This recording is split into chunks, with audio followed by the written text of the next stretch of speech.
So in the vast array of so many amazing earbuds, the Bluebuds X from Jaybird were the ones that were touted to be the best. Now we have their sequels, the Jaybird X2s, for a better part of an year, and it turns out I really want to talk about them.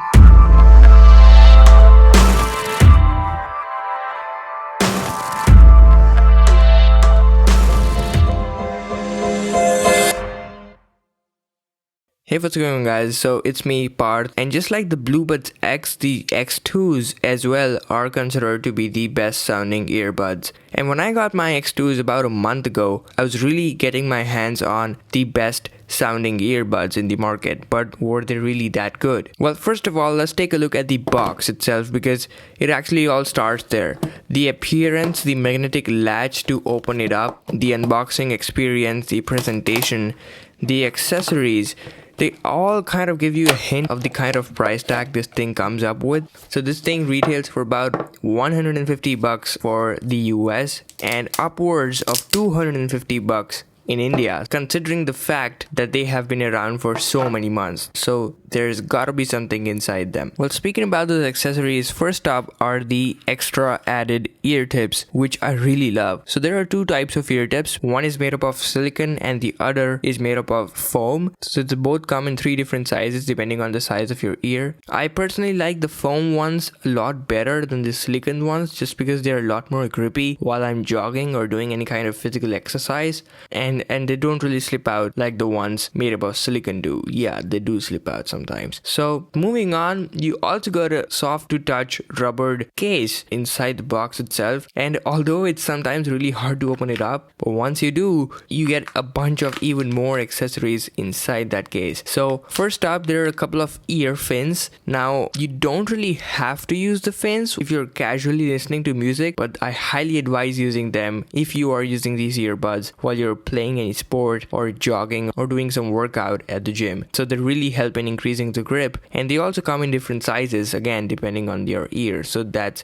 really very convenient. The only con with the fins is that they kind of get depositioned. I don't know why that happens, even though the earbuds have got a matte finish to them, unlike the glossy finish in the original Bluebuds X, but it's not such a big of a deal. Just wanted to mention that. You've also got a bunch of cord clips. What they basically do is that they reduce the length of the wire. The wire is already pretty small, and with the cord clips, they get a bit tight to my head, making them even more grippier. So lots of stuff to make it grippier, kind of hinting that they are basically a sport-oriented product, which really brings me to the earphones. So starting off with the build quality, I would say that these are not the best build earbuds by any means. And to be honest, I'm not at all disappointed because I don't really care about that at the end of the day. They really fit well in my ears, provided that I use the foam ear tips. The ear fins align with the shape of my ear really well, and this combination with the cord clips really makes this the grippiest earbuds I've ever used. But coming to the actual part, the sound quality of the Jaybird X2s,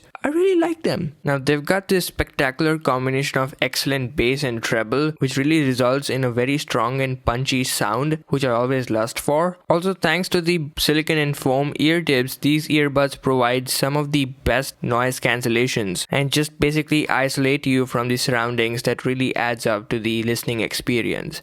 Now, since these are wireless, they operate on Bluetooth 2.1, and I've had pretty much negligible or few cutoffs while listening to these, and the weird part was that the phone was right in my pocket, so I didn't really know why that happened. Now, fun fact, this has got a very tiny 100 milliampere battery inside it, which you can charge in about 2 hours via the very small USB to micro USB cable that you get within the box. I actually had this in my mind of why not having a USB Type-C port on the earphones and charging it via the USB Type-C cable, which is both reversible and faster. What do you think, Jaybird? Coming back to the battery, once fully charged, they can play sound for about 8 hours, which may sound less, but once you start using them practically, it translates to about 5 to 7 days, which is definitely not a bummer. So at the end of the day, what do we learn? Are they really the best sounding earbuds? The truth is that I really don't know. I basically have no hesitation in suggesting these earbuds to anybody if you have the budget, but I'm pretty sure that they do not sound significantly different or better from the original Bluebuds X that cost way cheaper now. You could also wait for the Jaybird X3s, which are coming right this summer. Might as well do a video on that. So that's pretty much it. Thanks a lot for watching this video. I hope you enjoyed it. I pretty much went overboard on this one, so feel free to leave your thumbs up down below. Also, on an ending note, it's high time to get consistent. I'll talk to you real soon. Take care.